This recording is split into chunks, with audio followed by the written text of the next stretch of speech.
This is Courtney Holland with the Ventura County Off-Road Show, listening to the XJ Talk Show.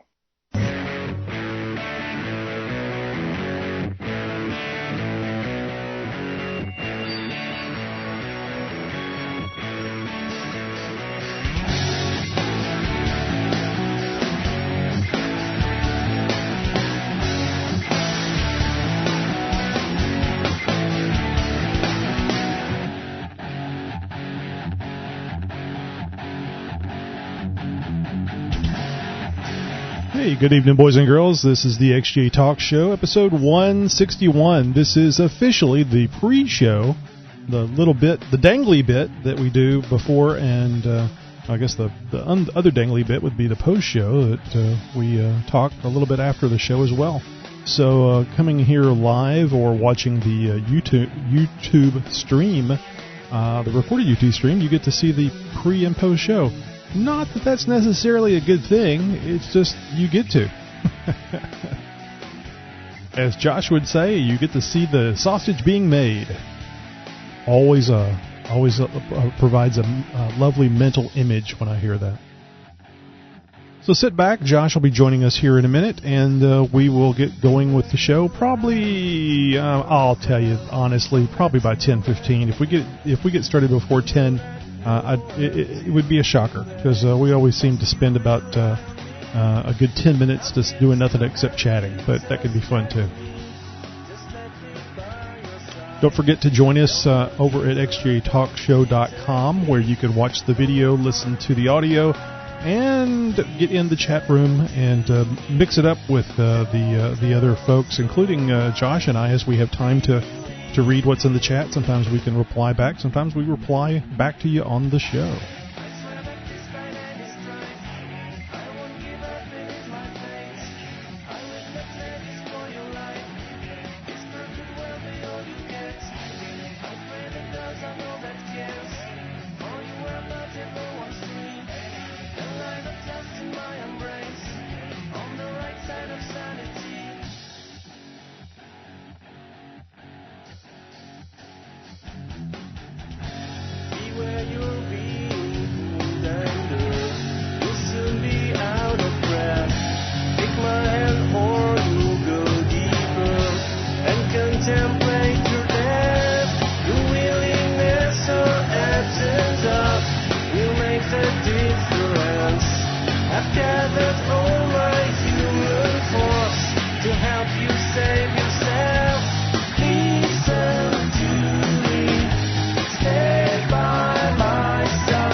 This is Dan from the 4x4 Podcast, and you're listening to the XJ Talk Show.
guys, this is Andy from IronMan4x45.com, also known as Iron Man Andy, and you're listening to the XJ Talk Show. And in the way of the Ace Man, since we've been talking so much about him on the other podcast, yeah, it is. Did I say that right, Josh? Yeah, just about.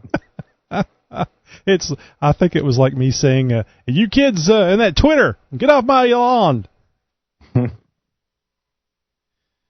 So I am very busy at work here trying to get the rest of the show notes all updated and stuff. I don't have anything for Amazon. You about what? Well, you want to go find some things?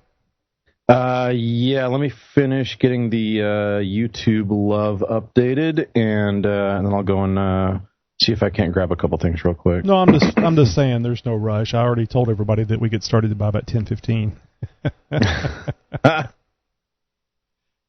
No rush here. This isn't like it's a professional show.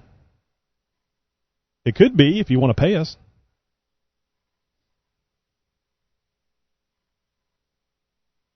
I think I'll, let's see. Yeah, that's what's missing. I'm glad I looked for that. I don't see our little drop for the 4x4 radio network. Oh, no, I think I moved it. Where did I move it to? Oh, yeah, I put it up here. You're listening to a 4x4 radio network podcast. Yes, you are.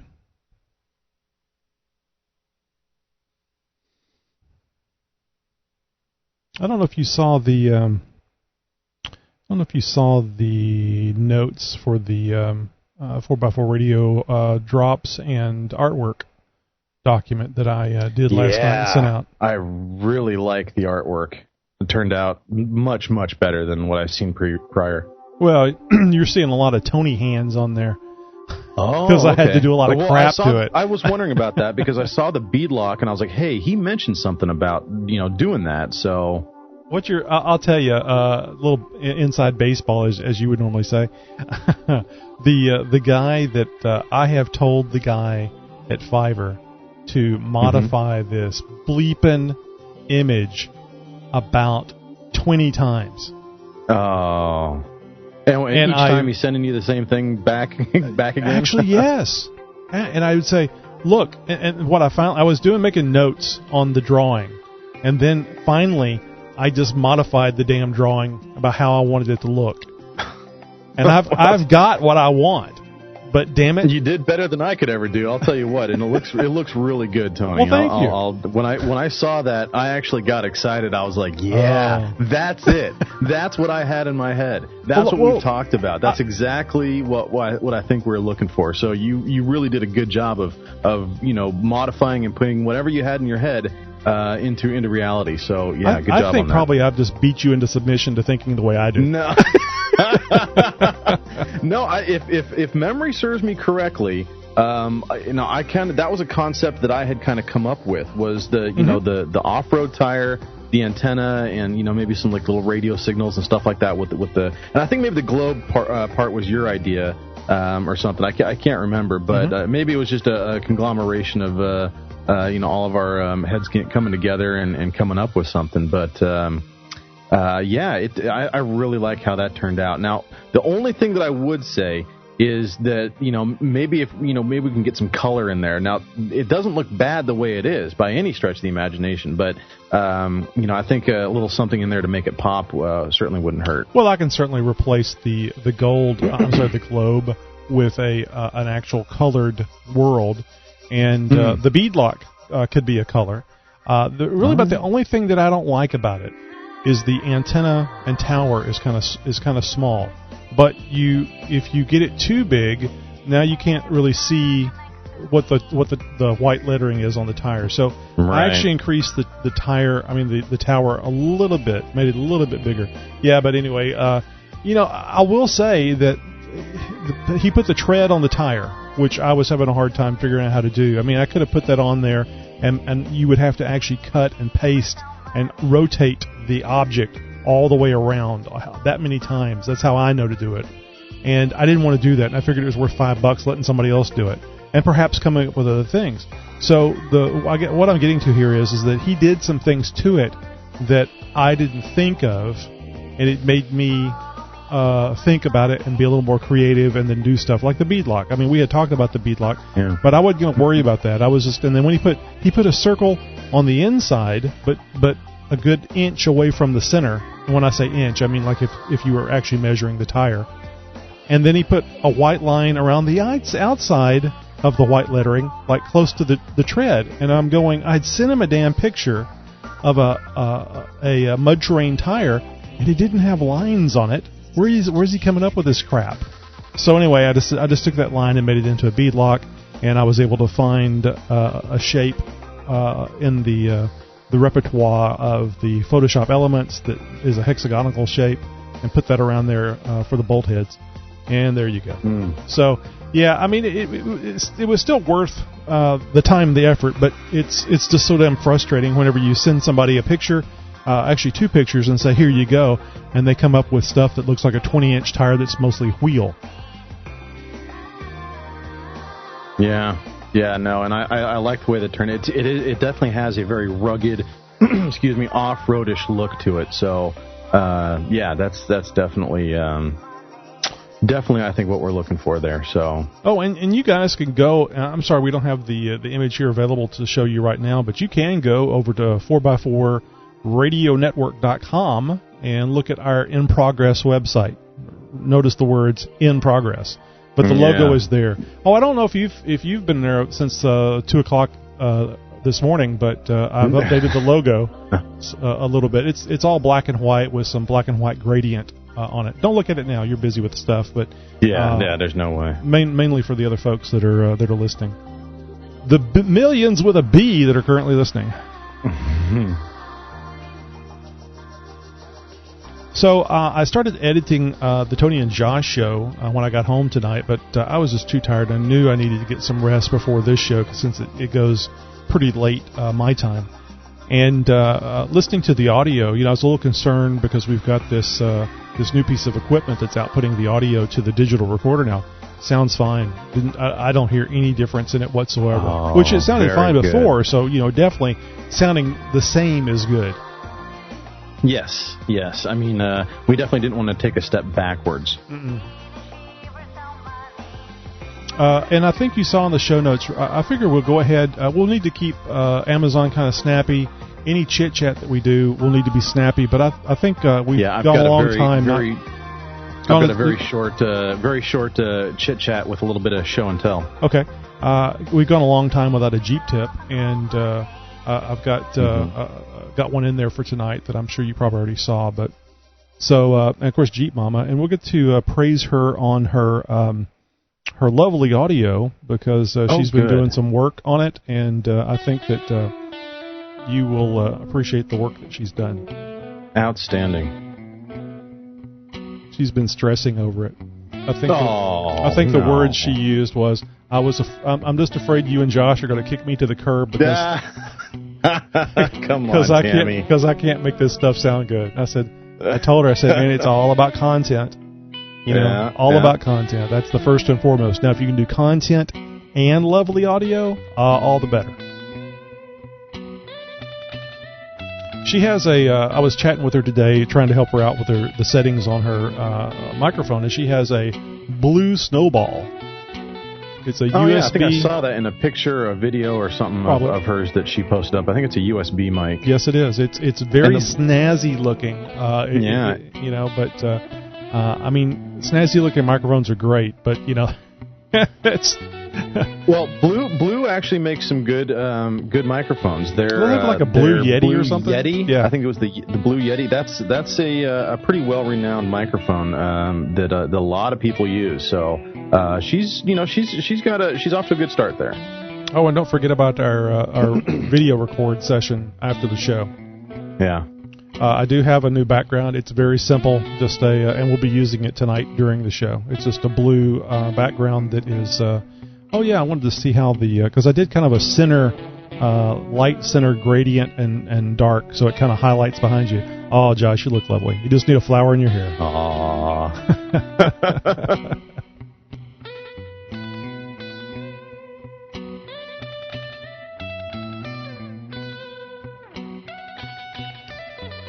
hat on. Speaking of looking lovely.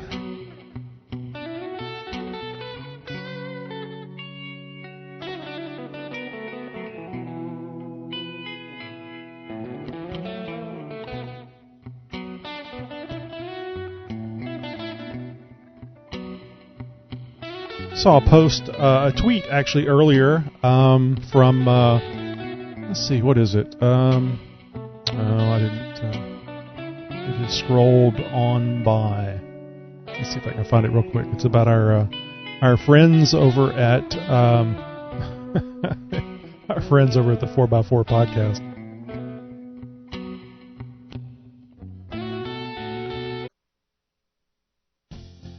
VIC-20. You know what the VIC-20 reference is, Josh? I'm afraid I don't. Pet Commodore. There was a Commodore 64, and before the Commodore 64, there was a VIC-20. It was basically a computer keyboard. I mean, not a computer keyboard, but a whole computer that was in a box slightly bigger than a keyboard. Oh, jeez.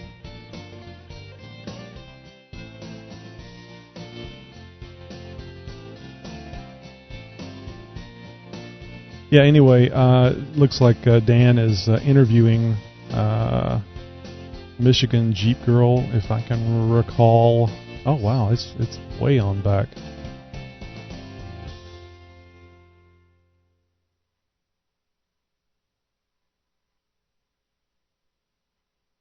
You interviewed her too, didn't you? Maybe I'm thinking of a different Jeep Girl. Well, I interviewed a Jeep Mama. No, it was before. That was a couple years ago.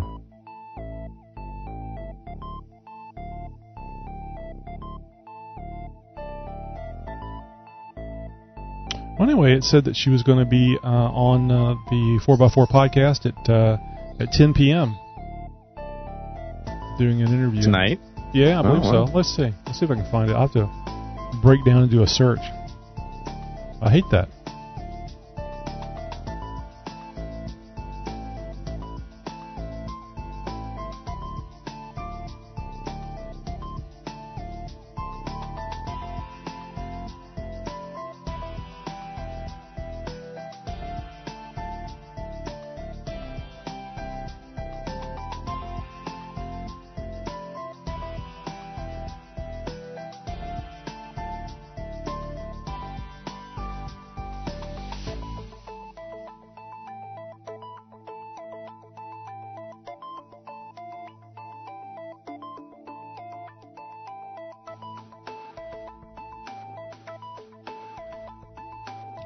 Well, it looks like it was bound to fail. Not finding it. Oh. It was there, though, I swear. Sun was in my eyes, Coach. Oh, I don't know if you noticed there in the notes. You're. I know you're busy going through your own stuff, but we had a couple of big purchases on Amazon from our listening audience. Or yeah, I'm grabbing just a few items just right off the very top. I didn't get a chance to look through everything this week, but I did see the one of your big ticket items that you had in yours. Yeah, I figured that was the first one there. I was going to scarf up all the big ticket items. By all means. Hey, early bird gets the worm, right? Yeah. That's one way of looking at it. The other way of looking at it is that bastard didn't leave me anything. No, not at all. That's the way I would look at it. So, yeah, this is this. Oh, actually, it was a retweet that Michigan. I'm saying it right. Jeep Girl. She says, talking to 4x4 podcast at 10 about going to King of the Hammers with off-road Jeep Girl. Oh. It looks like off-road Jeep Girl is driving a pink Jeep, and I'm pretty sure that's a TJ.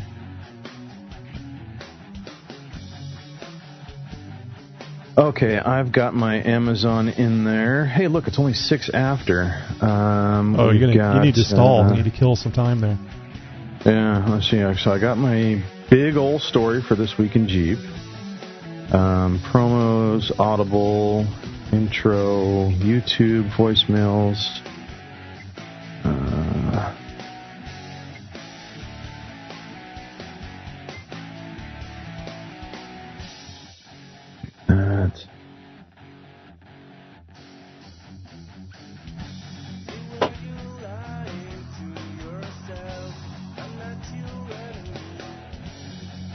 Oops.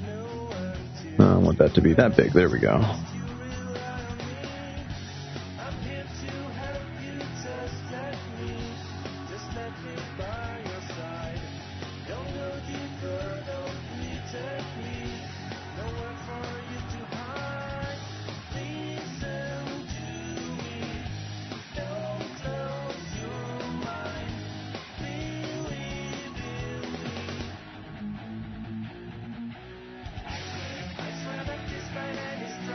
So I'll just tell you guys real quick, what you're listening to here is the pre-show. This is the part of the show where Josh and I get our crap together. And it usually takes us, as you can well imagine, longer than the average bear. So basically just getting some show notes together. And in Josh's defense for not being ready on time, I created the show notes when I came and sat down here about 9 o'clock. So he didn't have anything to work with. And he started his own show notes before, because I haven't created the basic document that we share between us. And then he has to, one of us anyway, usually him, has to wind up copying and pasting everything. All the work he's already done to the one that we share. So it's my fault if you're having to wait. I got big shoulders. I can take the blame, no problem. Oh, and you know what I don't have? Speaking of blame, I don't have anything to drink. I have to go get me something to drink. Yeah. So I'm better take care of that. I'm going to cue up a little more music here, and I'll be right back. Okie dokie.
I'm thinking that we can get more of a youthful crowd, maybe a hip crowd, if I get one of the XJ Talk hats that I haven't bent the bill on, where it's nice and flat, and they don't make it tight around my head, make it nice and loose. Maybe do the mini pearl thing and leave the price sticker on the side or something. I forget how the kids do it. Yeah, and then of course put it on crooked, where it's let's see. I've got an old man emu hat here, and I've already bent the bill, and I bend all my bills. Of course. But I don't wear hats all that often, so I don't have all that many hats to do that with.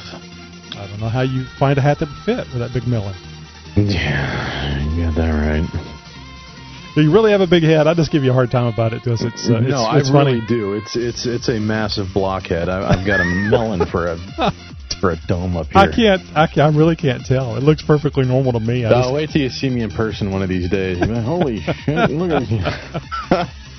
If you hear me say Big Head, that was a kid from YMCA whose nickname was Big Head. He was just... Oh, really? his chin, it was the top part of his head was big, and the rest of him was just kind of skinny, and including his face. His chin was kind of narrow, and everybody called him Big Head. He didn't seem to mind. There was some sobbing, there were some tear stains, but... Hey, he peed himself just a little. We were kids. The thing I can't understand about this no bullying... What is it, no bullying? You got to be kidding me. What are you supposed to do? Hug each other all day? All the time. The herpes infection rate will go up 100%. All that damn hugging and doorknobs. Wow, look at all my spelling errors. Holy cow. If you don't have spelling errors, you're not trying hard enough. Yeah, right. Okay, I am ready. Everything is in order, in its place, and looking the way that it should. You just cursed us. Put a jinx on the whole show now.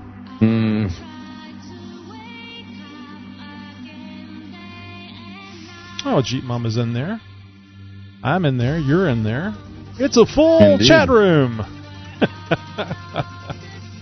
Of course, there's no telling how many people are actually there. That's just the people that have chimed in.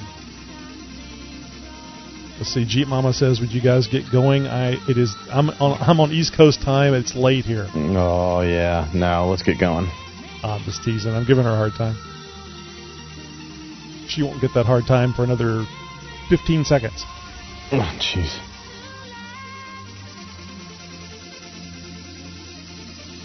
Well, if it's any consolation, Tammy, it's going to be my bedtime here very soon as well. So yeah, that's only because you get up at 4 a.m. It sucks. This week has just been the longest week ever. It doesn't help that the last 2 days I've worked 11 and 12-hour days. So the week after New Year's and all that stuff wasn't the longest one. That was your first full week, wasn't it? Yeah. That oddly enough was a pretty easy week because it was kind of like a ramp in, and then this last week has just been absolute hell. Everybody was getting over the multi-day hangover. Well, anyway, all right. So let me see. I probably should get the no-shows up in front of me, and I guess you got everything where you want it. Yes, sir. The order in which you would like it. Yeah, everything should be where it needs to be. Oh, and I don't know if it makes any difference or not. I did forward you a couple of more Jeep tips. I'm sorry. Yeah, I'm using one of them tonight, actually. Okay, and I don't know if that will help for after for our recording afterwards. That I don't want to say more about than that. But we have time. We can get going, get done. We'll do the other thing. All right, now I've got to think about what I'm doing. We're going to start with the disclaimer. We got to have a disclaimer. Our lawyer mandated that. It's not something we want to do. It's something we have to do.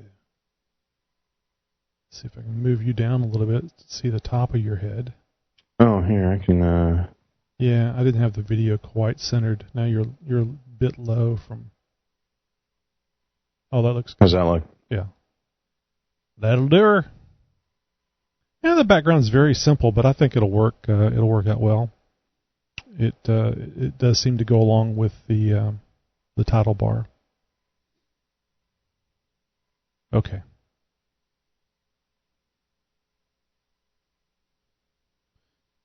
Ready, and pressing the record button.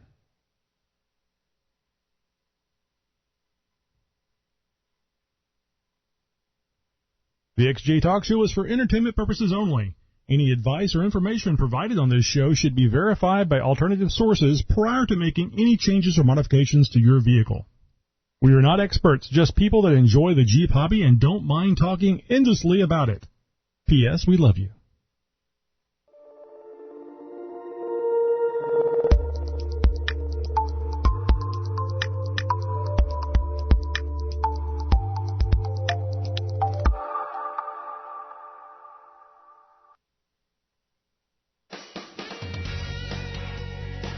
Hey, stud.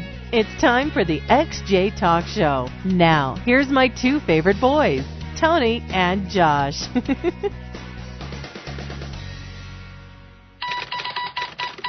First Week in Jeep.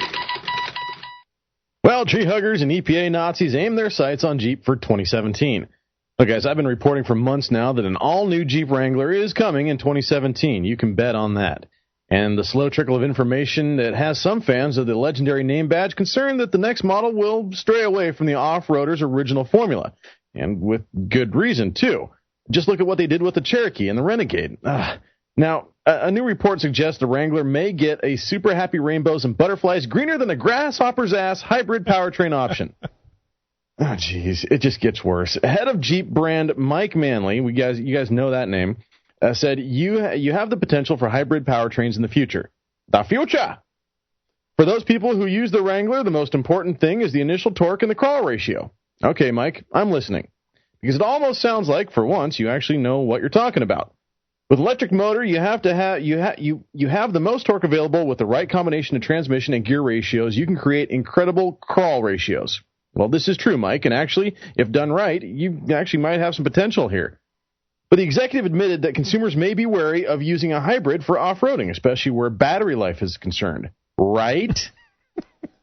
Because what are you supposed to do when you're deep in Moab or 2 days out on the Rubicon and your low battery light is flashing you like a streaker at a ballgame? Where you have to be careful with the Wrangler is range, he says. If you are 8 hours and 4 miles into a trail, then there is not a hybrid that we could do which could provide the battery support, Manley says. Well, and that is why this is a stupid idea, Jeep. At least in this stage of the game. I mean, who knows what technical advancements will be coming up on the horizon, but for right now, this just is not very bright. Jeep really needs to write these next words down and take them to heart. If it ain't broke, don't effing fix it. As of right now, the most important factors going into the development of the new Jeep Wrangler are preserving the iconic look and improving on-road driving dynamics and fuel economy because, we want our Wranglers to be like Cadillacs. Aside from a hybrid powertrain, the automaker is also looking into diesel variants for the U.S. market. Well, it's about frickin' time. It's been reported right here on the XJ Talk Show so many times that Jeep is also experimenting with new materials in production. And no, when I say experimenting with stuff, I don't mean that they're sneaking down to the basement to smoke a doobie. Although what's happened over the last year or so, that might actually not be a bad idea for some of those executives. Manley went on to say that the use of aluminum and high-strength steel is huge for us. There's opportunity for carbon fiber as well. Well, now we're talking.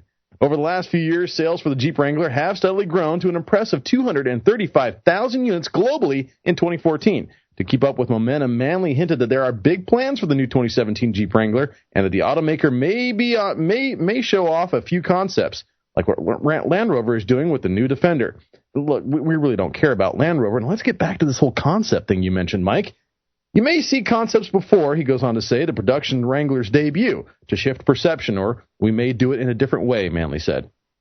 Well, Mike, maybe you need to make up your mind and give us something to redeem yourself after this whole Cherokee and Renegade BS, huh? There's a lot riding on the next Wrangler, as it will be expected to maintain its heritage and reputation while also sufficiently bringing the name badge up to date. Oh, you mean make it more like a Prius, don't you? Great. Awesome. Thanks. What do you guys say? I want to know what you guys are thinking about all this. Do you think a hybrid drivetrain is the right way to go for Jeep? I want you guys to share your thoughts on our Facebook page or on Twitter. Or give us a call and speak your mind. I actually do want to hear you guys chime in on this. And I wanted to tell you all you guys to keep up the great work. A lot of Jeep stories have been coming in over the last couple of weeks, and that is just awesome. I really appreciate the help. So keep those news tips and stories coming in, guys. Big thanks to Jake for submitting this story tonight. He helped me out there. If you guys would like to submit a story to be aired on This Week in Jeep, or if you have a response to any one of our stories, please send an email to newstips@xjtalkshow.com. Well, Josh, I'm just flabbergasted. I don't know what to say. I'm with you, though. When I hear carbon fiber, I think of fighter aircraft and high-speed vehicles, and it just makes me all giggly inside. So I kind of like that for the Jeep stuff. But I'll just remind you, which I know you know because you've been reading this stuff, and our audience, that even though we all think Jeep is completely and utterly insane, they're making lots of moolah. Yeah, they are. So they're reading something right. Yeah, they're reading people. They're probably doing surveys and figuring out what people want. And unfortunately, and I'm guilty of this too, most Jeeps are driven on the road. Most Jeeps are driven to be seen. Yeah, I get it. I get it. It doesn't mean I have to agree with it. It doesn't mean I have to like it. No, of course not. But I get it. No, you do not have to like it. I don't like it either. And, I'd like to take mine off-road right now, and you know why I can't? My front drive shaft makes squeaky noises whenever I put it in four-wheel drive. I'm not Wait a getting minute. Your Jeep is making squeaky noises. Stop the press, people. This is something that never, ever happens. Well, I'm just kidding. I'm giving you a hard time. What would you do if you had some bad U-joints besides replace them? Well, that's just it. You got to replace them. So, and that's my point. It's always something. It's always something on the damn Jeep you got to replace before you go off road. Yeah. I've actually got a story that will fall right in line with that later on in Chit Chat. So I'm not going to step on that right now. No problem. xjtalk.com is where you go when you're not off road. And now you can go to xjtalk.com when you're off road too. Using your smartphone, install the Tappa Talk app, then search for XJ Talk. Take XJ Talk with you wherever you go. Jury duty, dinner with your spouse's parents, even, anywhere you need your XJ Talk fix. The XJ Talk Show is now available on iTunes. Subscribe and leave a review. Also, be sure to give us a 5-star rating. Hey, tonight's talk. Sorry, couldn't find the right button. Go right ahead, sir.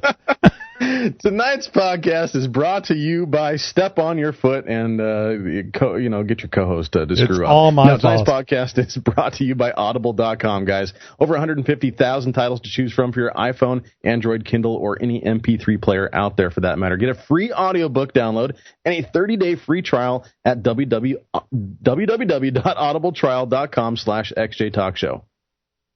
I want to take a moment here to remind everybody that you can find us on the Twitter and on the Facebook.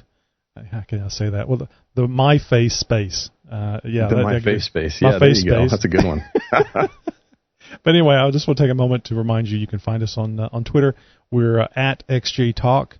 You can also find us now as at 4x4 Radio Network. And when I say us, I don't mean just Josh and I or the XJ Talk Show, because it is Josh and I, the XJ Talk Show, and the 4x4 podcast with Dan and Craig.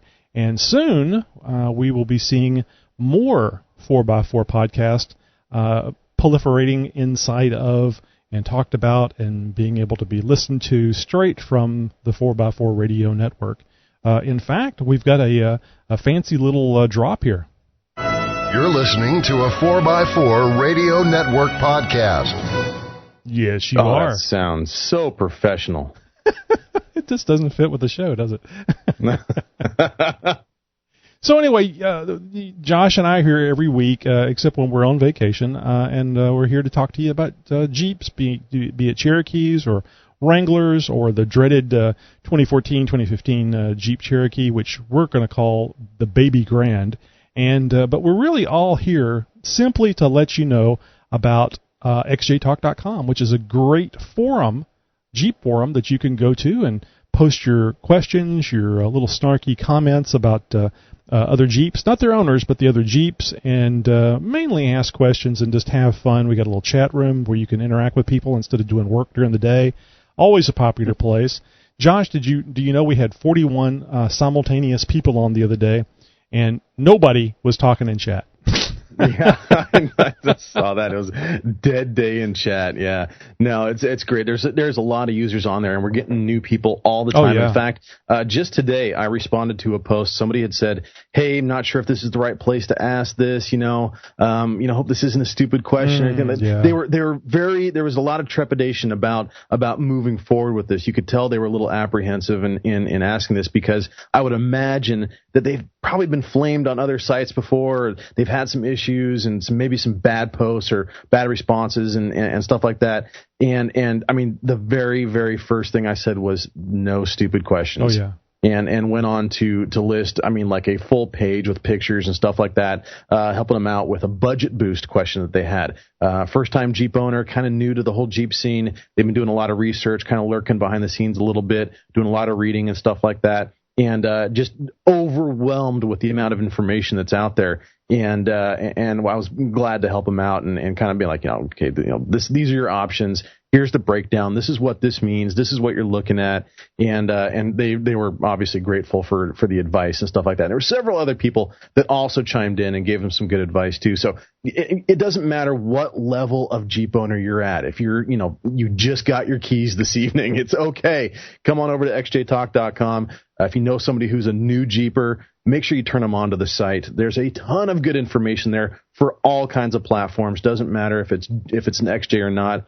We're all Jeep family there, and like I said, there's no such thing as a stupid question. No, I always get the feeling when I see a post like that, it bothers me when I see that, because they're so apologetic whenever they're making this first post. They've gotten up the bravery. Yeah. They've liquored themselves up to so they can take the flames that they're going to get about. That's been asked 1,000 times before. Anyway, I kind of equate it to some 98-pound kid coming into gym class, brand new, middle of the year. And everybody's going, fresh meat. What can we tease him about? The glasses, the clothing from Walmart, Kmart, whatever.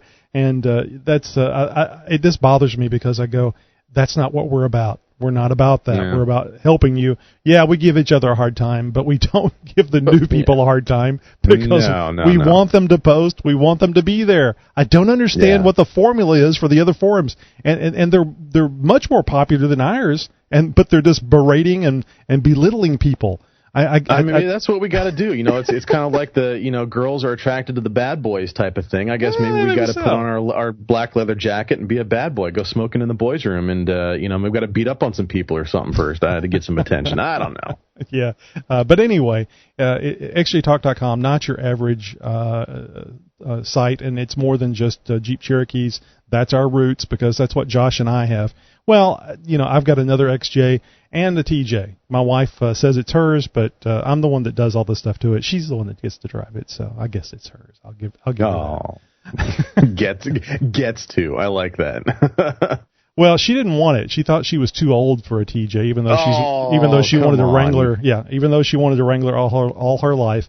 And I said, well, look, I'm going to get it because I've always wanted a Wrangler as well, and I'll just swap off driving one or the other. If you want to drive it, fine. If not, I'll have two Jeeps.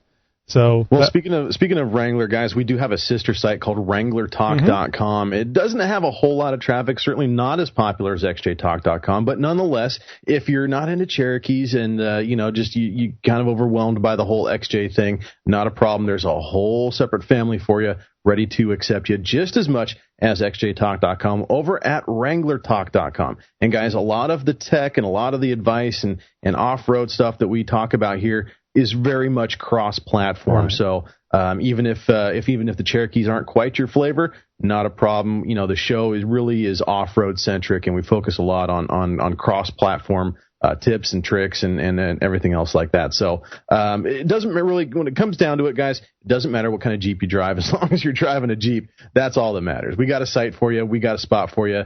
And in fact, we've got a podcast for you too. Mm-hmm. Absolutely. Now it's time for some of that YouTube love. Guys, every week we pull 4 names out of the hat, so to speak, and you're going to hear a name here that you've heard for quite a while, and obviously this is a person who's subscribed a long time ago, so it's this is in no particular order. We just pull a few names out to give a little homage, spread some of that love, and give them a little shout-out, and we've got 4 names for you guys tonight. Tony, who's first on our list? First off, God bless you, Josh. You picked out some pronounceable names. There's Carrie O'Brien. And here's the name you guys are going to remember and recognize, Matthew Smorenberg. We have Robin Gaines. And Window Tinter 1. Because Window Tinter was taken. Obviously. Well, so, it's a business, so I guess so.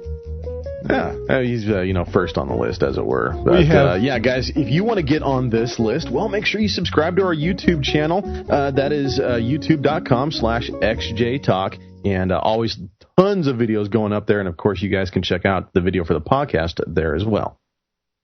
And another segment that I like a lot, because we get to hear from you guys, actually hear your voices. It's the voicemail. So we can always depend on Nikki G to give us a voicemail every week. In fact, I think... Love that guy. Yeah, I think we've got... And they're funny, too. I think we have some from Christmas time because he didn't know the show wasn't on. That we need to play. No, I'm just kidding. He knew the show wasn't on. I'm gonna hear jingle bells and be like, no more, please. But we really, guys, take a moment. I don't care if you don't like your voice. It's your voice. Obviously, people like it because they talk to you and don't laugh and run away. So call in, leave us a voicemail. Tell us what you're doing with your Jeep. Tell us what you're doing. You got an event you're going to. Just screwing around. You're drunk and you want to make a phone call. Call in. You're not going to hurt anything doing it. Josh, do you have that number handy? I see it. Absolutely. Well, go ahead, do it. 530-675-4102. Nobody's ever going to answer that phone, guys. So if you are drunk dialing at 3 o'clock in the morning, hey, more power to you. We want to hear from you, actually. So dial that number, 530-675-4102. I'm surprised we didn't hear from Tammy when she was Jeep Mama, when she was at the bar throwing them back in San Francisco. No. We have several people in the chat room tonight, and Tammy's one of them. We've got Kevin from Dirty Jeep Girls. The Paps Blue Ribbon Boys are there. We have a gay. Is that Gay Dog 420 or no, GA Dog 420? I'm pretty sure that's Gadog. Yeah. Thank you. Or maybe even GA Dog. That might be somebody in Georgia. Yeah, I was thinking that too. Should capitalize some things there. And lots of people in the chat room having a good time. Oh, yeah, Jeep Mama. I thought she was saying she did call, but she says I should have called. Yeah, that would have been pretty funny. Anyway, let's get to our voicemail. Hey, this is Tony. And this is Josh from the XJ Talk Show. We want to thank you for calling our 24/7 voice line. Yes, we do. Just leave your first name and your question or comment. There's no guarantee, but we may play your message on the podcast. Oh, and don't worry about keeping it clean. We'll take care of that. Now it's your turn to speak at the beep. Hey, this is Nikki G, and I got a question this week. First off, let me say I grew up on a dairy farm, and drinking raw milk. After you drink raw milk, store-bought milk just tastes like pure crap. But so Wendy sent me to the store to get some milk, and I drove down to the Walmart, picked up a gallon of milk, come home. And when you know it was wrong milk, she doesn't like the whole milk. So back in the Jeep I go, trucking back to Walmart to get the right kind of milk. I hit an expansion joint in the highway, and the Jeep starts shaking violently. I went left and right, up and down. It shook some fillings loose, and I think I almost crapped my pants. And so my question is, here it comes. If it's only 2% milk, what's the other 98%? Yeah. Exactly. All right, gentlemen, I'll chat you later. Have a good one. Bye. It's like the new 50-50 antifreeze mix. Hey, it's 50% something, and it's 50% antifreeze. Oh, wait a minute. That's 50% water. So you're paying for water, just like a Coke or anything else, admittedly. But why in the world would you want to get antifreeze that's 50-50? Buy the concentrated. Yeah, buy the concentrated stuff. The dogs like it better. Supposed to drink that? Yeah. Don't give antifreeze to your pets, people. It kills them. Please do not. A little disclaimer there. Listen to the disclaimer at the front of the show. Pay no attention to anything we say. But anyway, so yeah, exactly. Nikki G, I got an answer for you. My wife buys the 2%. She would buy a -% if she could. They do sell -%. It's a gallon thing of water. I'm about to make some enemies here. I buy 1%. There you go. I've had 1% in there, and it's okay. I'm fine with that. I don't like it in my coffee. I don't like it on my cereal. Come to think of it, I don't like it at all. So, but she gets the 2%. Well, here's a trick. If you're a coffee drinker, great. If you're not, become one. Tell your wife that your one vice, after the laughter, is that you like to have half and half with your coffee. Now you can use that half. Now you can use that half and half to boost up the percentage. Spike your milk. To spike the milk for your cereal. And my God, it's just like having whole milk cereal all over again. It's wonderful. You see the surface tension of the milk. Yeah, I've thought about this too much. It really is very good. So I'm sure it doesn't respond to or compare to what Bossy gives you straight off the tap, but it's a lot better than 2%. Nothing, Josh? You got nothing? No, I figured we'll be moving on to the next segment. All this milk talk. I figured we're gonna have Denver D1 calling in here pretty soon. It's a Jeep show, guys. Yes, that's exactly right. So anyway, let's move on to our next little segment.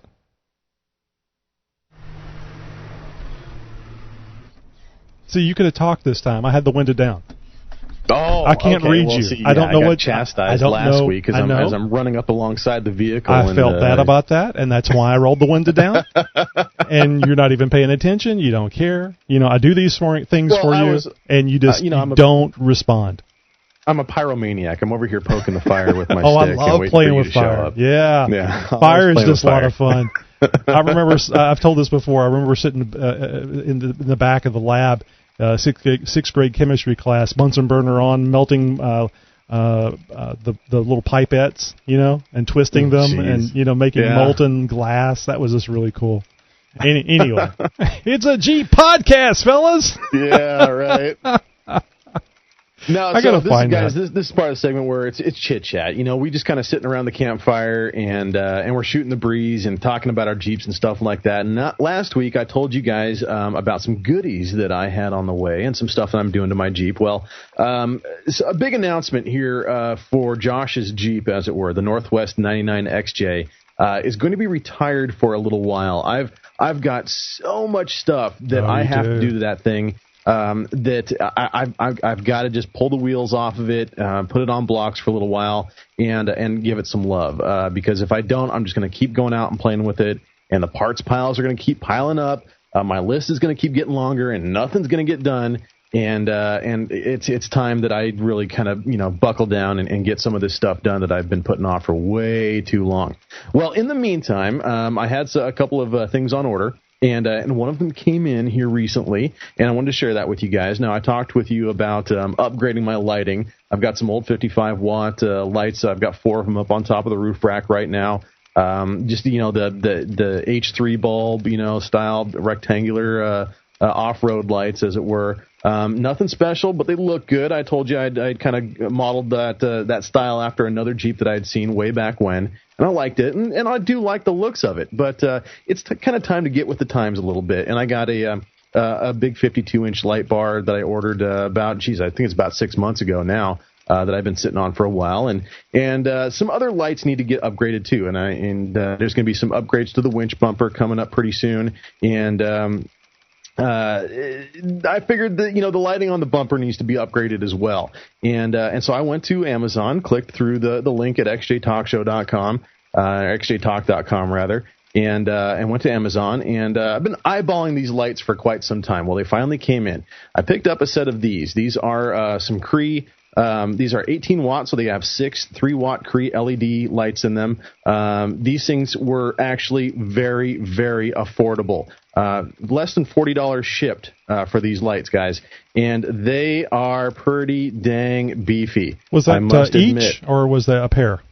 No, that is a pair, because nice. I do have 2 of them. Yay! Yeah, but you could have paid $80. No, these things are going to go on the bumper. What I may end up doing with these is making some custom mounts off the top of the roller fair lead. So these things are going to sit right on top of the roller fair lead, right on the front and center of the bumper. So I figured that might be a good spot for them. I don't know. I might play around with a couple other positions and stuff like that.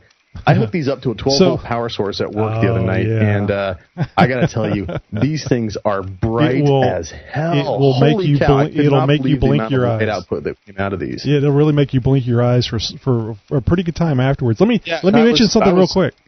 Yeah. I don't know if you, when you were looking around for these things, if you saw the same thing I did.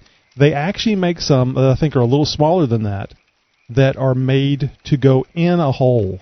A rectangular hole, so they sit they have flush. A flange on them, right? And I was what I was going to say is I was going to order another pair of these to use as backup lights. Yeah. Now these are the spot version, so these are not the flood. Oh, those are the good. Spot, so more of a directed beam, if you will. And of course, the clear lens and the kind of reflectors that are in there, gives you that kind of a beam. So with these, I wouldn't want to use these exact lights for reverse lights, but I may order the flood version of these and use them for some reverse lights, because I really, really like these. And for the price, guys, $40 shipped. Come on, you almost can't afford not to get some of these. So if you're in the market, if you've even been thinking about putting some LED lights and you can't afford one of those big, huge light bars, well, this is a very, very good option. Trust me, you will definitely be impressed with the light output from these. So go to xjtalkshow.com or xjtalk.com, click on our Amazon banner, pick yourself up a set of these lights, and trust me, you will be impressed. Now, I've got a carnage report, guys, because I went up to the mountain over the weekend on Saturday, did some shooting, went up with a friend of mine, and he's going through some tough times and wanted to blow off some steam. So we took some of his arsenal up there and went through probably a good couple thousand rounds through 5 different guns, and we had ourselves a good time. Well, on the way back down, we're kind of in a rush. We spent way too long up there, and his wife was kind of been like, hey, it's time to come home now. And so we motored our way down the mountain. Well, it was starting to get dark, and I had a lot of mud on the headlights and stuff like that. I obviously didn't have these hooked up. Mm-hmm. So there was a water crossing, and there was a bridge over a water crossing, and there was a little bit of a cutout, a little bit of a dig in right before that, and I hit that thing hard as I was coming down the hill. Didn't see it. Well, I didn't blow a tire or anything like that, but what happened was I actually ended up breaking a U-joint, and I didn't know it until I got onto the freeway, or onto the highway rather, and I'm going down, and I'm like, what is that? What is that noise? That doesn't sound right. Wait, what is that? And it was like, it only happened when I kind of turned right to the right just a little bit. If I was dead nut center, it wouldn't. It went away, and I was like, that almost sounds like my differential. Oh, geez, what is that? So I pulled over, and I'm kind of like looking around, and there's no oil coming out of the differential, and it's not super hot to the touch or anything. So I'm like, all right, well, I'm just going to limp it down the rest of the way down the mountain. Get down to there's a Shell station down at the bottom, and there's a lot of light down there, and I'll take another look at it with flashlights and stuff like that. So it was, I couldn't feel it in the wheel. It was more like a sound. There wasn't a lot of vibration to it. Get down to the bottom of the hill. Sure enough, I broke a U-joint. So I had everything with me except my high lift jack. Oh, no. And I'm sorry. When you say you broke a U-joint, it was an axle U-joint you're talking about? Axle U-joint, yeah. I'm sorry. Yeah, I should have clarified on that. So, yeah, I broke an axle U. So my passenger side axle U-joint was broken. It screwed the ear all up, and on the stub shaft. I ended up having a coworker that lived like 15 minutes away. I call him up and I was like, "Hey, are you busy?" Like, who is this? And because I didn't have cell phone service out that far, and luckily my buddy I was with did, and used his phone, and I was like, hey, it's Josh. Josh who? From work. Oh, how you doing? I was like, do you have a floor jack you could bring me real quick? And so he was up there in about 10-15 minutes and brought me a floor jack. I had already broken loose the lug nuts and stuff like that. I ended up pulling out the entire axle assembly, pulled everything out. I had everything off and out in like maybe 6 or 7 minutes total. One of the local yokels was around. He's like, well, it looks like you've done that before. Well, just a few times, but yeah. So ended up just basically putting the unit bearing back into the hub, stuffed a rag into the axle tube, and drove the rest of the way home without an axle shaft in my passenger side. That's not very good for the bearing, is it? What's that? That's not good for the bearing, is it? I mean, you can have a bearing failure. It is hard. It is harder on the bearing because essentially you're putting a lot of force. Because with the axle in there, it helps kind of distribute some of that weight. So I certainly wouldn't want to do this for very long, for very high speeds, or definitely not doing any wheeling with that. I mean, you really couldn't. Right. But yeah, I mean, I was able to basically do a very, very quick pseudo trail side repair. To get me back on the road and driving, because had I just said, well, I'll just see if I can make it home, and driven the rest of the hour and 25 minutes or so back home, oh man, if that U-joint would have let loose or it would have caught. So you don't have any axle damage? Do you think you can go back with just a U-joint? No. Unfortunately, the stub shaft yoke ear was completely foobarred. So I'll just add it to my collection. I've got 4 other stub shafts that have bent ears on them. So it'll just go into the. By the time I'm all said and done, by the time I retire, I'm going to have a pile of stub shafts. So no, that's one of the things that's on my list. Another reason why the Jeep is going to kind of go into hiatus for the next few months is that I'm probably going to save some pennies, maybe use some tax return money or something like that, and upgrade to some chromoly axles, because obviously I'm having some issues here. I keep using junkyard parts, I keep using OEM replacements, and I keep busting U-joints. Right. So, and I'm using good Spicer U-joints too. So, it's just one of these things where, if I break a U-joint, fine, but I don't want to have to replace an axle shaft each and every time I do that. Sure. If I break a U-joint, fine, so be it. U-joints can be replaced relatively easy and on the trail. Axle shafts, it's a little bit harder to do that. Oh, yeah, people carry around spares, and I don't know anybody that got killed by an axle flying from the back and hit on the head during a rollover, but gee, that's a lot of crap to be carrying around with you. Now, you probably already know this, but I'll mention it for the group. I've not done it personally, but I've been thinking about maybe a junkyard find or something where you find a 2-wheel drive Cherokee and get the unit bearings off of them, one or both. And then in the situation Josh had where you got to pull the axle, you go ahead and put the 2-wheel drive Cherokee unit bearing on, which is designed to take the entire weight of the wheel. And now you can get home without worrying about damaging your Timken wheel bearing or your newer wheel bearing to put the trashy one on there till you get home. Now, I've just read about that. I haven't looked into the details of it. Verify this before you try it, but that's what I've heard, Josh, is that you can use the 2-wheel drive wheel bearings. I guess you could buy it new, but for a limp home, I think that going to the junkyard and getting one that didn't sound all raspy when you spun it would be good enough. That's a really good idea, and in fact a great way to verify this. And I just might do this is I'll grab a set of calipers and head over to the auto parts store and have them bring out a unit bearing for both a 2-wheel drive and a 4-wheel drive Jeep Cherokee, and have them on the counter side by side, and just take a couple measurements real quick. And I think the biggest thing you're going to be looking for, one, is to make sure that the 3 holes that the 3 12.13 millimeter bolts that hold that unit bearing into the knuckle are not only in the same position but also the same thread. But not only that, but that the race that seats into the knuckle is the same diameter. That's going to be the crucial part right there. That's true. But I have, who did I hear? I read that someplace. So yeah, let us know what you find out, because to me it's a wonderful idea if it works. Well, I don't really have anything to report. I'm assuming you were done with yours, right, Josh? Yeah, that's all I got for this week, guys. So as the weeks progress, I'm going to be doing a lot of stuff on the Jeep here coming up real soon. So I'm going to be talking to you guys in the next coming podcasts about what's going on with my Jeep, what's happening with it, where I'm at with the rebuild, and I've got some secrets planned, some stuff that I haven't really told a whole lot of people that I'm planning on doing. So you guys are going to be in store for some exclusive, juicy news with the Northwest 99 XJ coming up here very soon. I'm going to give them a little bit of a teaser. Pink. Hot pink. Hot pink. Hot pink. Lots of it. No. Barbie. Anyway, I'll mention real quick what I was talking about earlier. I'm not trying to step on your points there, but whenever I was looking at your those lights that you got, it reminded me of those inset lights that I was talking about. They're Cree. They look a lot like what Josh was showing, except you can actually set them inside a rectangular opening and bolt them in there. So I immediately thought, how cool would that be if you could mount them in the wheel well? Because now you get the really super bright LED light, and it's pointing down at your tires. Even if you don't do rocks.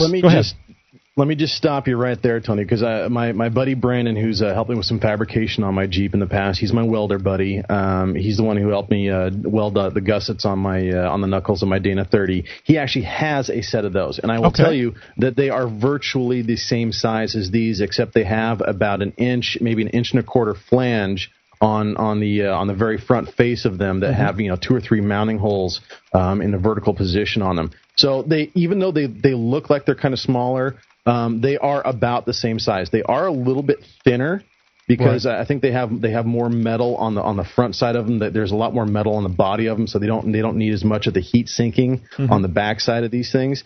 But they are virtually about the same size as these. So in the wheel wells, you'd be really hard pressed to do those in that kind of installation. They do make some single LED pods that are basically just a single one of these guys, just one of these little guys in a little double step flanged mounting pod type thing that are great for that kind of application.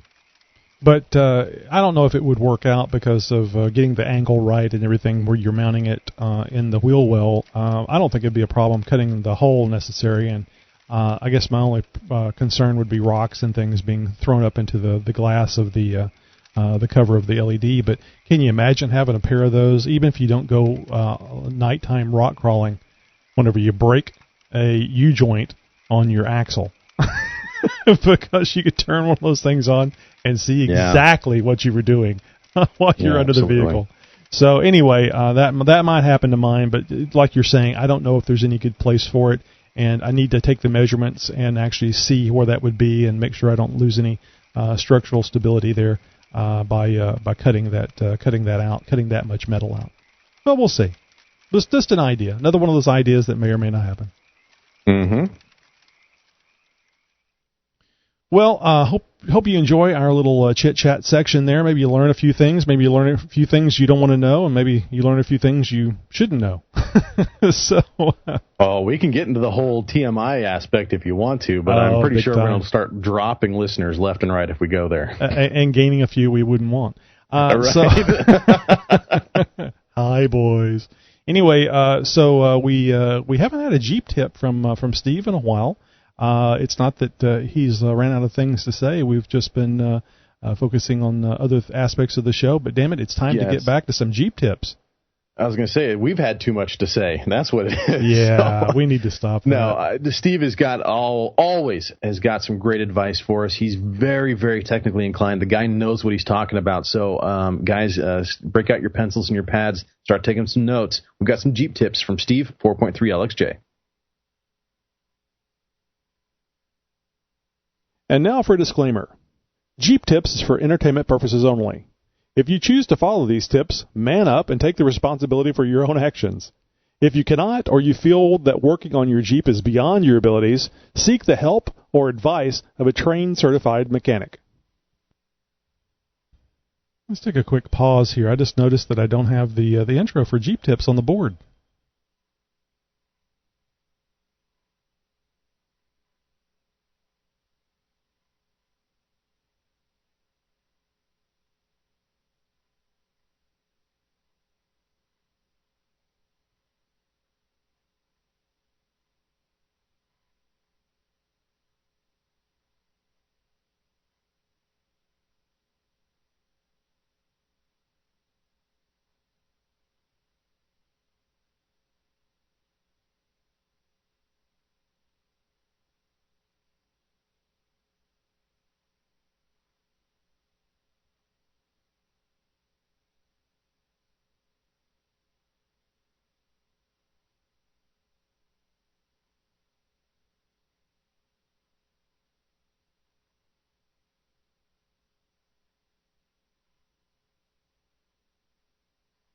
I guess I'm going to just put it in post because it's not jumping out at me. I don't. The okay. thing's on the soundboard all the time, and Lord knows where it is. I just have it on the soundboard. I just noticed that it wasn't there. Anyway, we'll take a little pause and then we'll start playing the GPIP segment. I will. Let me do the pause real quick.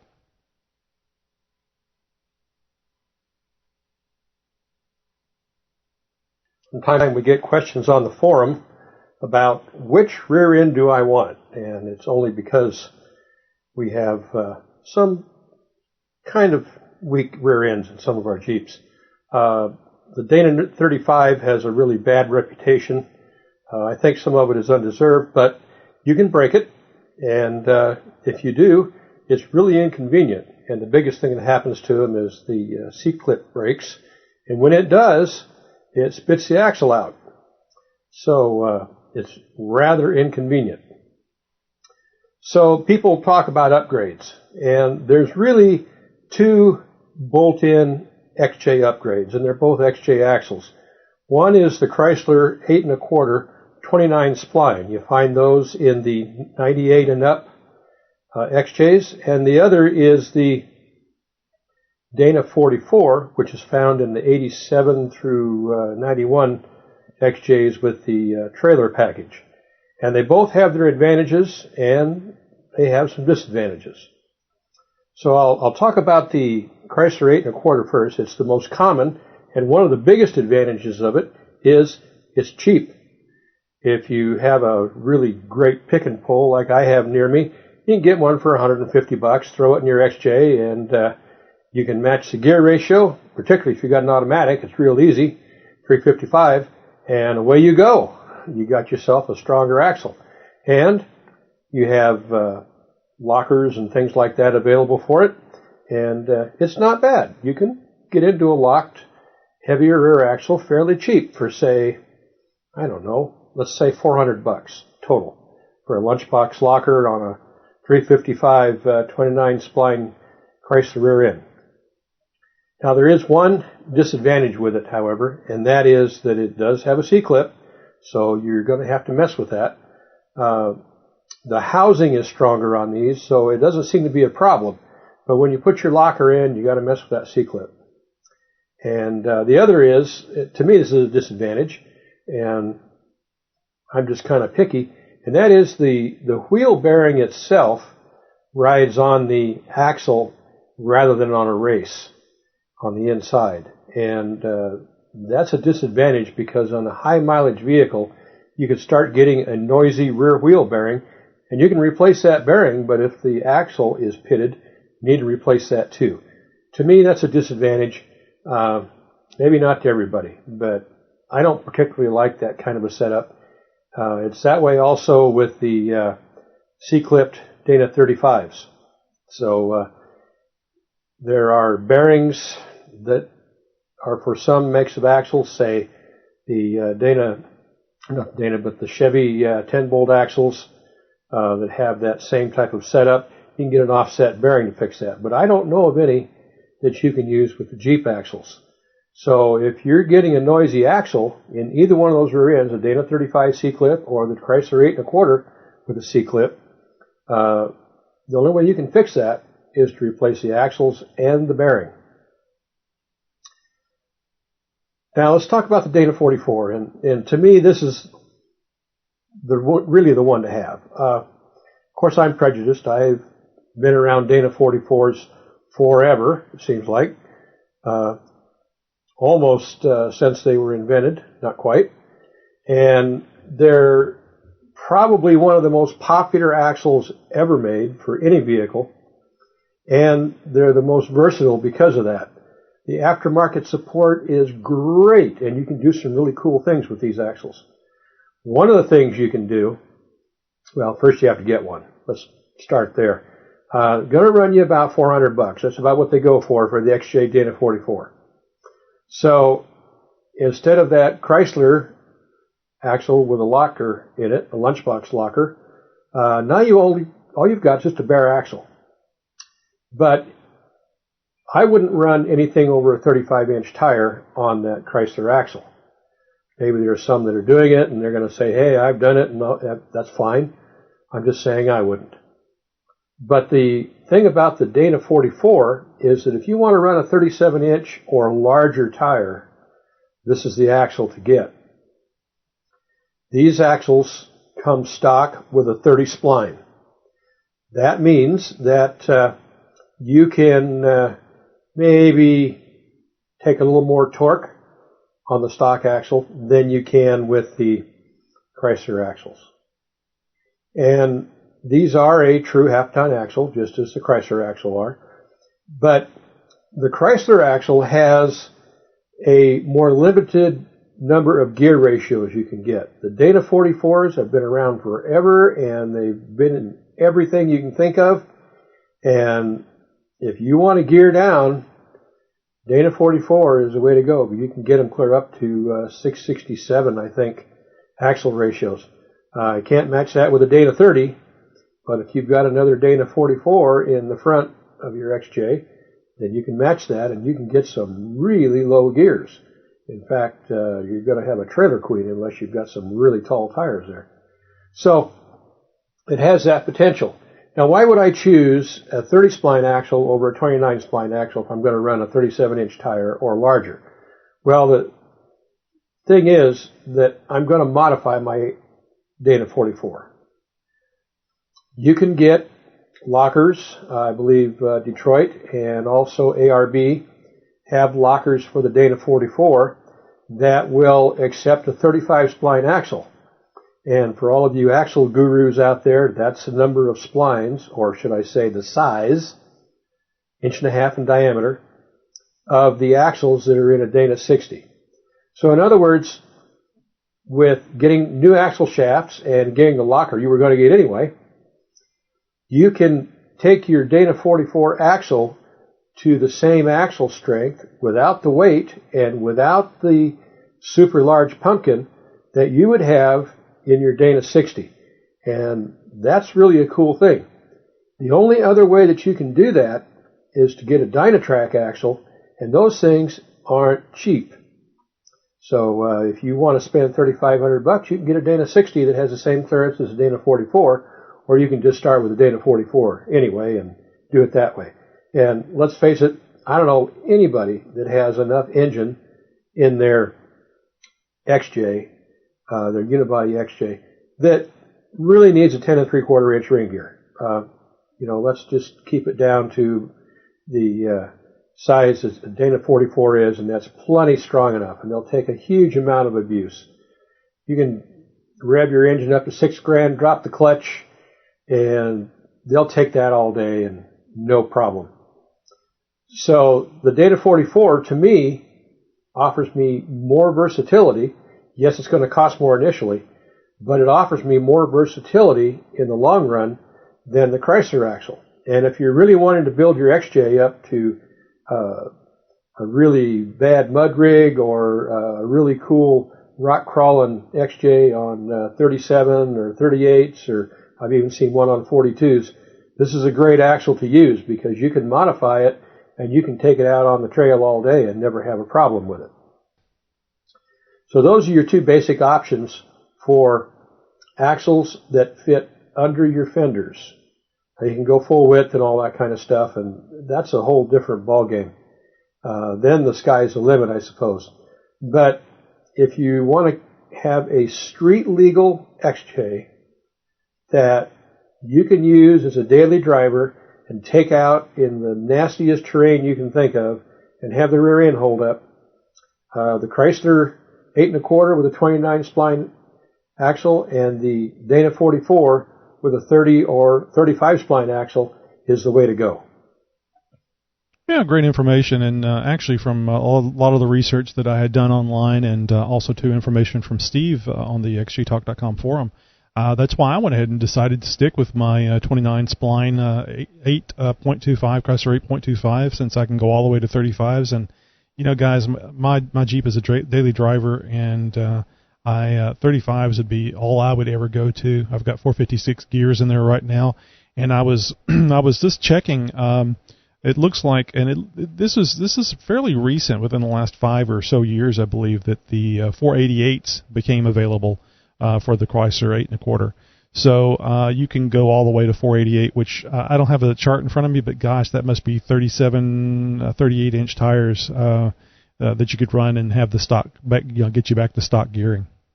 Yeah, actually, the Metal Cloak TJ that I wheel with quite frequently, he's running 488s on 35s, and he actually loves that combination.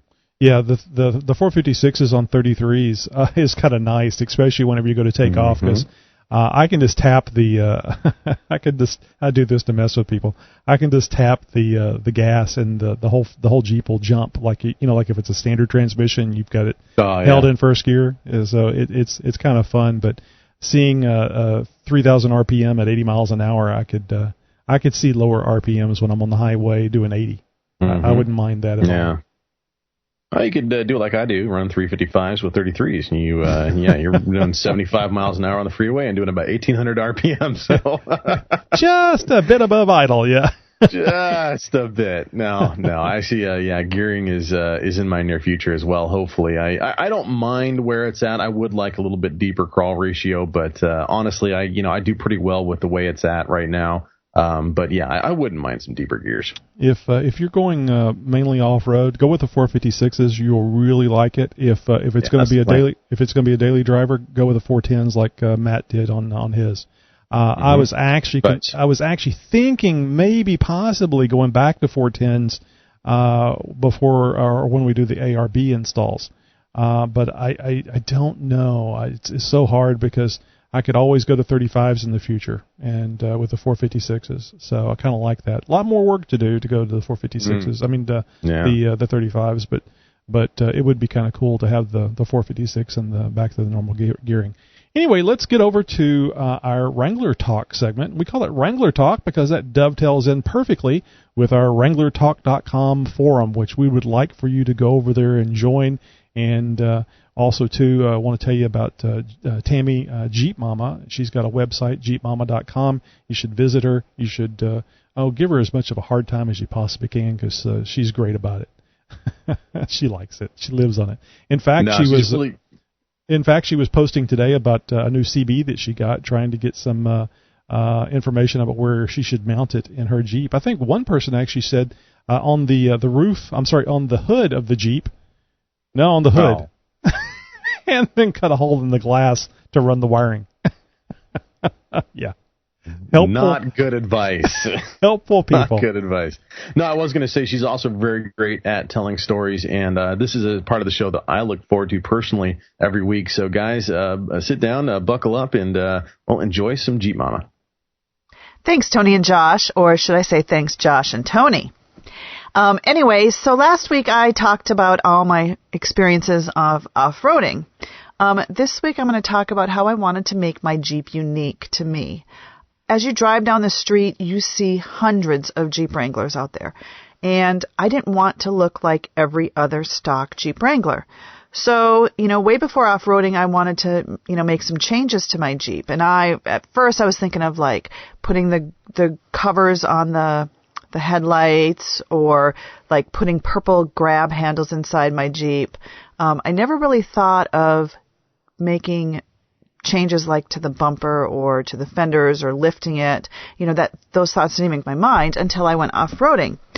As I began off-roading, I started seeing other Jeeps and all their other unique modifications they had. So my need to be different was still there, but how I wanted to make my Jeep different changed.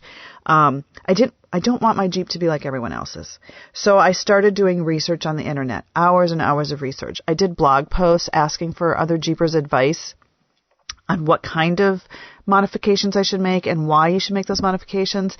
And it came down to two things I wanted to do first. One was rock sliders, just because I didn't like the side steps. I didn't really use them. And the second was a front bumper. But I ended up getting a Barricade Trail Force HD front bumper because a lot of people told me recovery points are most important when you're off-roading. So I went and installed the front the front bumper. And when I was looking for the bumper, I wanted something easy to install. I didn't want it to weigh a whole lot because I knew in the future I wanted to eventually lift my Jeep and make other changes to it. The installation was pretty simple. I just had to remove my old stock bumper and put the new one on, just a couple of bolts here and there. But the problem I ran into was loosening those stock bolts, which was quite difficult, so I had to call my husband in to help me with that. But everything else was pretty simple to install until it came time to put the fog lights back into the bumper. The wiring just didn't seem right, so I went back in the house online and did a little research and found out that you just had to take the wiring out of the harness and re-loop some of the wiring. So I went back out and I looked at it and it just didn't make sense to me. My husband came out and we both looked at it and it just didn't make sense. So he said, just forget it. I'm going to go to the store and get some wires and we'll rewire it. And I'm like, no, we don't need to do that. It just, we can do this. And I know I told this story before when you guys first interviewed me, but anyway, I'll continue it. So when he went to the store, I just sat there and looked at the wires. And I eventually figured it out. And so when he got back, we rewired the stock fog lights and everything was good to go. So now was time for my next modification, which definitely was going to be the rock sliders, because after I went on my 201 driving course, I got a little damage to the Jeep, not to the Jeep itself, but to the side steps. I went over a rock and pushed up just a tad the side steps and cracked a little bit of underneath. It was real easy to fix. You just kind of stomped your foot on the side step and it went back into place. But if I would have had rock sliders, that would have never happened. So Extreme Terrain sent me the Barricade rock sliders, and it was time to install those. So I took off the old side steps, which was really easy. You just took out, I think it was 12 bolts on each side and just slipped them right off. And to install the Barricade rock sliders, it was so simple. And again, I wanted something simple that I didn't have to weld onto my Jeep because I might decide to change my mind.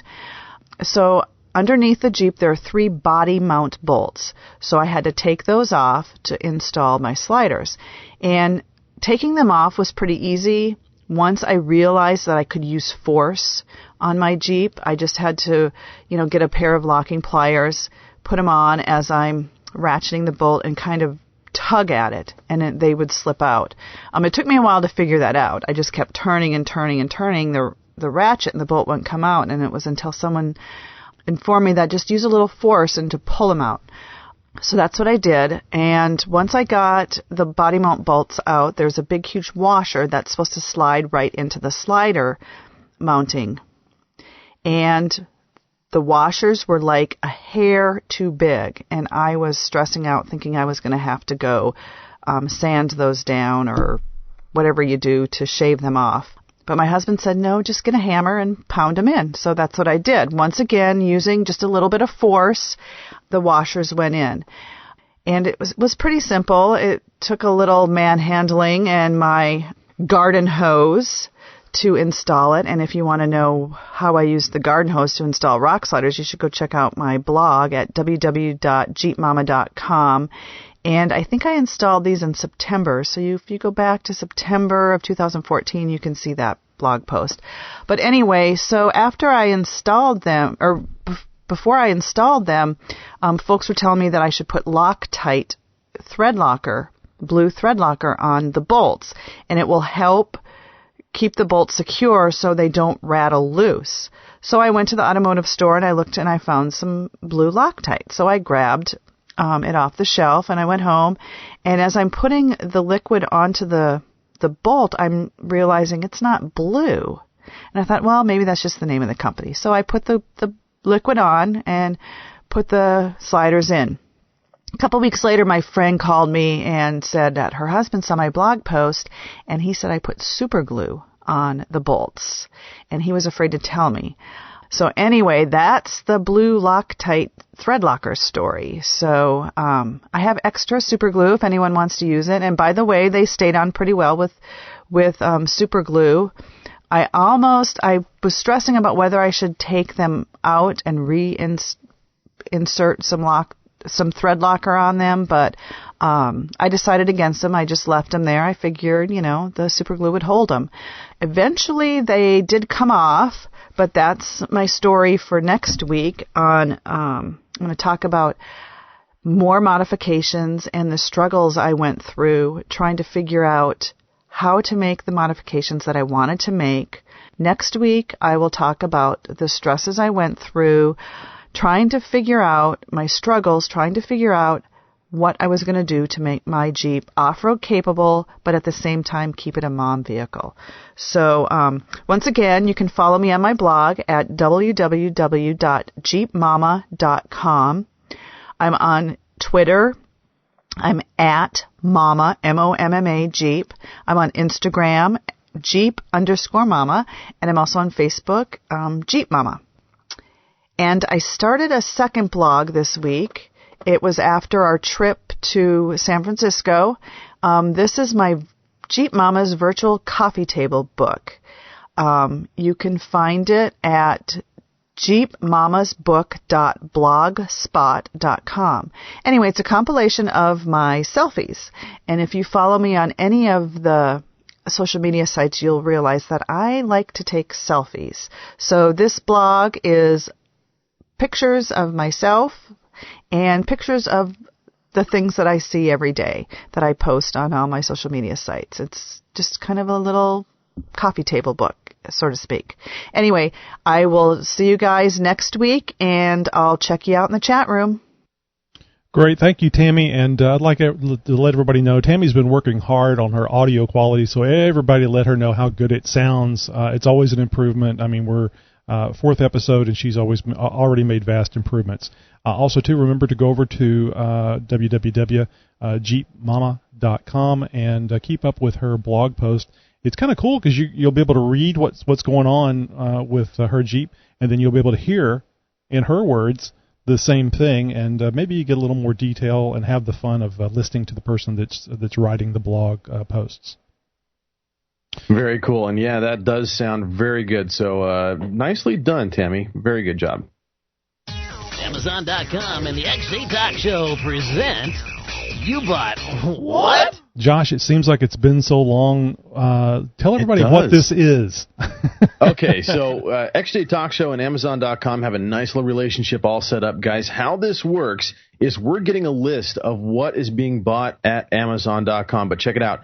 How this works is that you guys have to go to xjtalkshow.com or xjtalk.com. We're going to have an Amazon banner there on the main page. You click on that, it takes you straight over to Amazon.com where you guys can purchase anything with Jig you want, whether it's Jeep parts, whether it's posters, whether it's presents, you name it. I mean, spices for the kitchen, maybe something for the bedroom, you name it, guys. You can get pretty much anything you could possibly imagine on Amazon.com. Well, what that does is Amazon's agreed to give us a small little kickback from all those purchases. You guys, the prices aren't marked up at all. You're not going to pay a single red cent more, not a dime more for whatever you're going to buy, but they give us a small little kickback off of each purchase, and we get the list of what you guys are buying. Now, we don't get to see who's buying what, so that's where some of the fun comes into some of this. Now, we get all kinds of stuff from cool Jeep parts to, well, some of those bedroom things I was talking about. And, we've got a few items that Tony and I pick out each and every week to share with you guys and, well, find out what you guys have bought.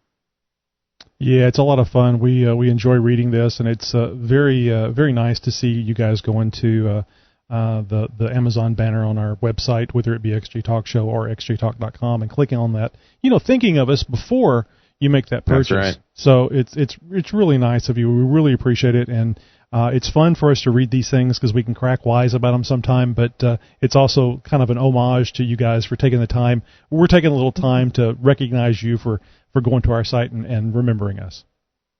Now, with that being said, guys, it doesn't mean that we are going to read each and every item out of the list because, boy, I tell you what, you guys have been doing a great job lately. So keep up the good work and make sure you're telling a friend about that Amazon link, and we can maybe even get them on the show, give them some credit for what they've been buying lately as well. So we pick out a few that really kind of stand out or that we can have some fun with. And this week we've got some really cool stuff. We've got a couple high-dollar items as well. But I've got 3 things that I think are very, very cool that are all kind of in the automotive category. That's my favorite category. And I'll just go ahead and take point on this one. The first one on the list is the Alloy USA 451100 is the model number. It's the differential permanent cable lock kit. This is for you guys that have the vacuum disconnect Dana 30. Yeah. And what this does is it basically you can be able to permanently engage those 2 halves. And because you've got that little box on the passenger side there that disconnects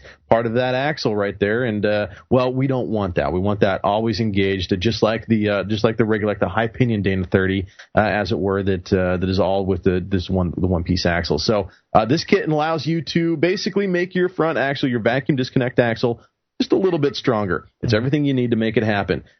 This thing is only $46.99 through Amazon, and I bet you that even includes free shipping. It's, of course, Alloy USA. It's a very trusted name. It's backed by a manufacturer's warranty. This thing does perform. So if you want an upgrade for your Dana 30, if you have a vacuum disconnect Dana 30, this is a part that you absolutely must have if you're not in the market for an axle swap. So I thought this was pretty cool. It's a K&N Performance Air Intake System. This baby was $261.99. Yeah, but it had a list price of over $400. I think it was around $451 or something. So somebody saved themselves a chunk of change by going to Amazon and purchasing this, at least over list, if anybody ever pays list anymore.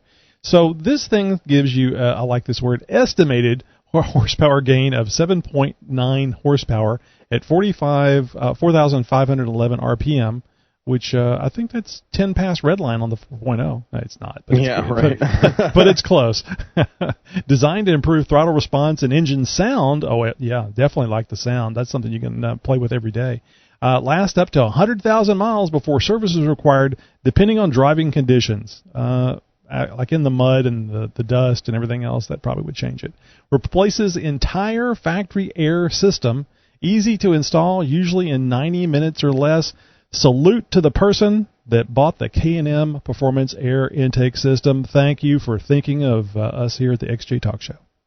Absolutely. And I've got one that's pretty much at the opposite end of the spectrum. This item is only $7.22, but it is a very high-performing item, and I highly recommend this item for anybody who's, maybe installing a CB in the very near future. This is the Firestick K4A stud with screw-on coaxial termination. This is a must-have if you guys are installing a CB antenna. You obviously have the antenna. You're going to need a mount. Well, to make those two work together and make sure everything's going to work properly, you need this little stud item. And, geez, it's only $7.22. It's a must-have for anybody installing a CB. Made with outstanding design and material quality. Of course, it's chrome-plated, machine brass, and nylon insulators. Those insulators are very important. Do not lose those. It can be used in any mount or mounting surface with a half-inch 13 or 13-millimeter hole. Again, guys, the Firestick K4A stud with screw-on coaxial termination. Get one if you are going to be installing an antenna. Yep, and you need one. You need some emergency communications capabilities.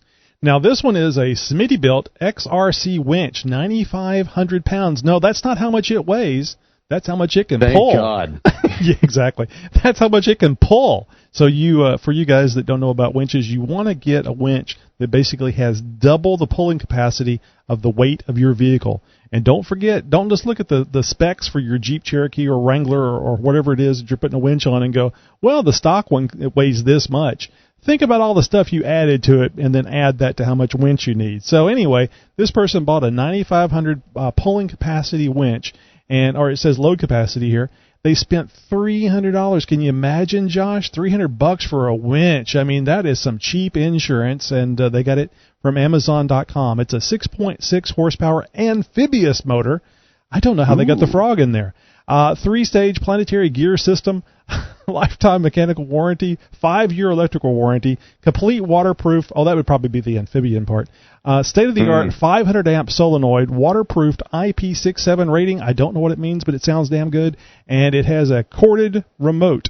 So, again, $300. Thanks for thinking of XJ Talk Show and going over there and clicking on it. Salute to you.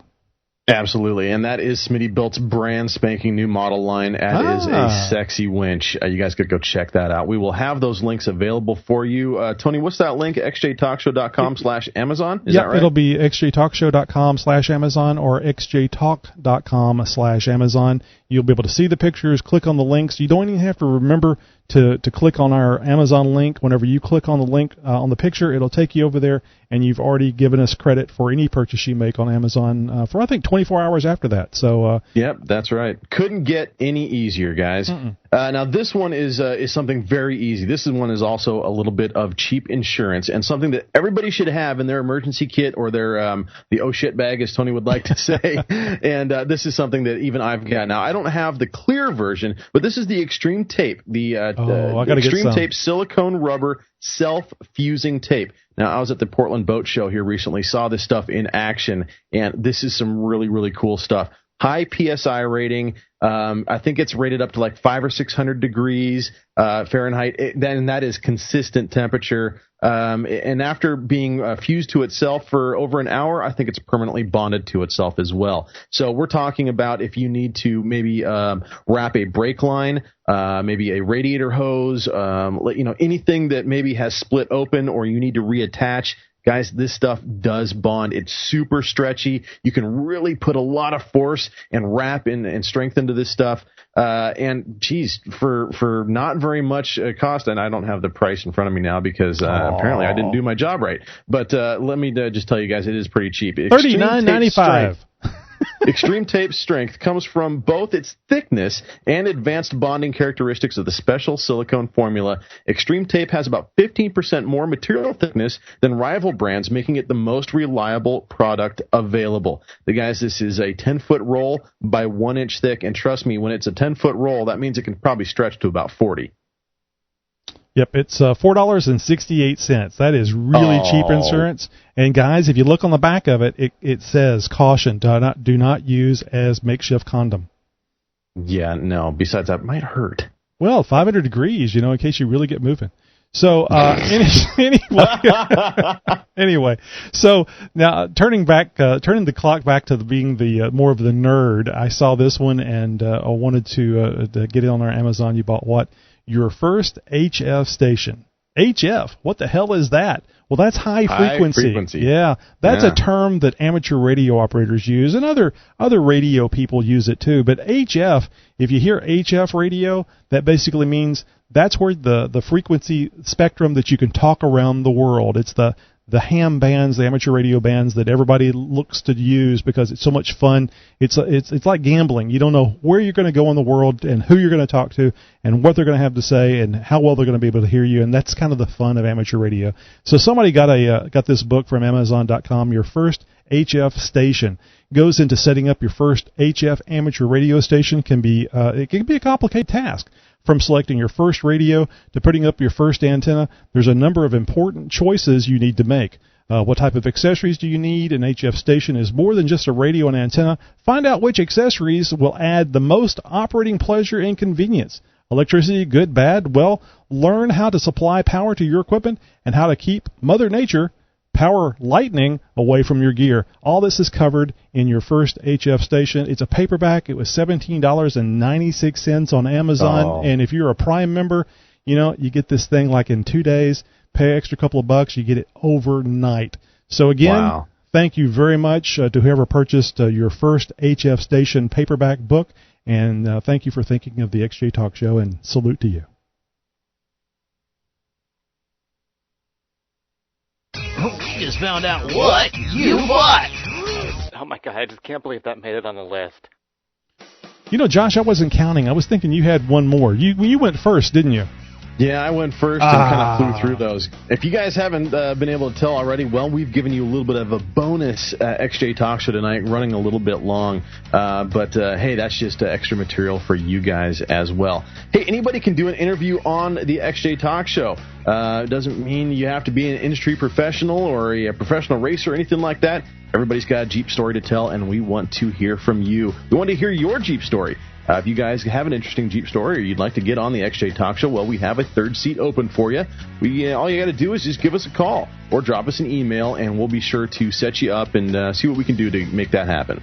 Hey, I wanted to really quickly, guys, tell you a little bit about what's something that's going on. Check out Off-Road Jeep Girl and her team Radical Racing. Kevin from Dirty Jeep Girls is helping her promote her 2015 King of the Hammers run and has even sent his own GoPro kit to help her document the entire adventure. Not only that, he has made the commitment to help her out by contributing $5 of every calendar sale to her campaign, since she is real Jeep Girl kicking real Jeep ass by taking on the King of the Hammers. Michigan Jeep Girl at MJG Build is also helping out and going with her to help as pit crew. She is finishing her build now and is traveling 1,700 miles one way just to compete in one of the highest profile off-road races in the entire world. She'll be towing the Jeep and carrying all the necessary support with an RV. This is, of course, guys, not going to be cheap in the least.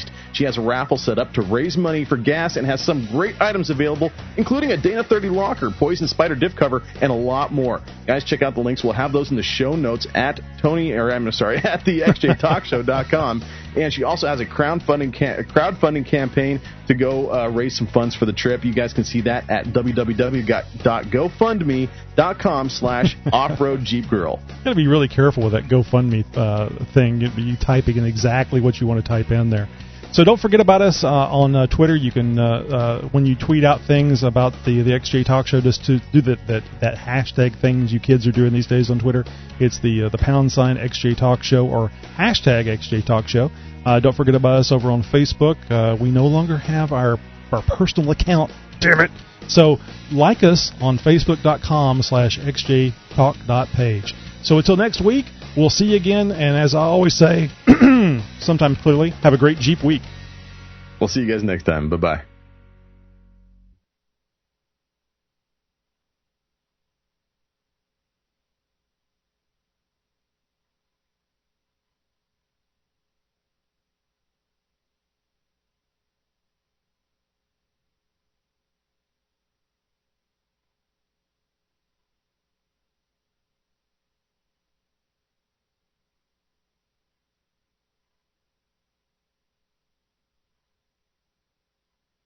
Well, that was only a minute 13. Oh, wait a minute. That'd be an hour and 13.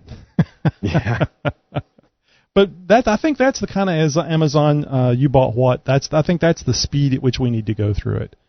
Just to keep it interesting. Really flying through that pretty damn fast. Yeah, but just keeping it short and to the point. And that way we tell people about the items. We recognize people for taking the time to remember us. Tell people about a few items they can get on Amazon.com because not everybody knows about Amazon. But good Lord, you can buy everything there. Everything. I mean, it's amazing. I was shocked whenever I started seeing the adult toys come through. I didn't realize there was adult toys on. And I'm not talking about Jeep parts, people. No.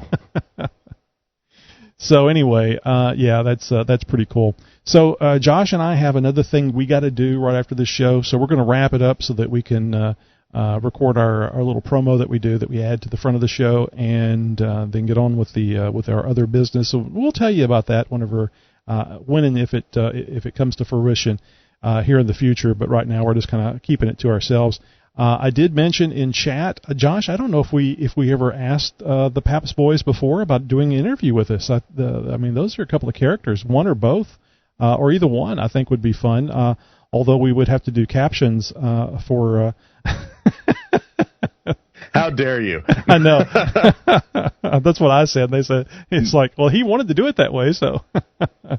Anyway, no, actually, I think that'd be a great idea. I don't know if we have reached out to them or not. I know I comment on their YouTube videos when they come up, and I give them lots of props and kudos and stuff like that. Yeah. I would love to have the Paps boys on the XJ Talk Show, so we'll have to set that up here for the very near future. We'll just have to talk to our lawyers about using the Paps boys. Make sure that if they're going to sue anybody, they're suing them. Big disclaimer. Anyway, so we're going to wrap it up. Thanks very much for being with us tonight. We love seeing the comments, love seeing the turnout for the live show. If you're watching us on YouTube, the recorded show, thanks very much for taking the time to watch us. I don't know why you'd want to, but that's up to you. Whatever you want to do, we make it available.